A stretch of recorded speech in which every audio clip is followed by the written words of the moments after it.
I remember back in 2006, 2007, 2008, when we had a mortgage crisis, which caused the big housing bubble to explode. Well, let's talk about today's housing bubble. But first, it's Friday. I'm going to give you an update on my attempt to sell 100 homes in 2025. And we didn't close on any this week, so we're just going to get rid of that. Oh, that's better. I have a chart back here. This chart makes up all of the homes that have those super low mortgage rates, those 2, 3, 4% rates. They all sit inside this bubble, okay? Now, all of those loans will eventually come out of that bubble. What I mean by that, you're going to have people who, let's start with the first one, the worst one. You're going to have people get divorced. When they get divorced, they're going to have to sell their home. That means that they're going to have to get a new rate when they have to sell their home and they buy the next one. You'll have people who age out of homes. What I mean by that, they get old, they pass away, or they move into nursing homes.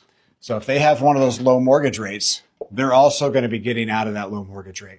You're going to have people who relocate for work, which means if they reload, they're going to have to buy a new home at those new rates, which means those rates are going to go away.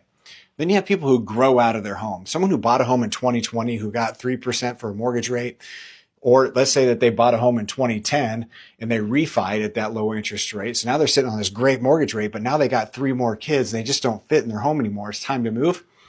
That means they're going to have to sell their home and get today's rate, which is what? 6.5%, 6.5%, 6.5%. They're all getting these higher rates, right? So now you're growing out a home, and then you have all of the other homes down here, all these other people. Eventually, they're either going to pay off their home or they're going to have to move for some other unknown reason. And at that point, all of those 2 to 3 to 4% mortgage rates are going to be gone. And it's not going to take 10 years or 30 years for that to happen. It'll happen a lot sooner than that because the average that someone lives in a house is probably around 5 to 7 years. So in 5 to 7 years, majority of these are going to turn over just because that's the stats. But as this happens, as people start to get used to these normal rates now at 6%, we're going to see a lot of transition. We're going to see a lot of movement. Right now, it's really slow.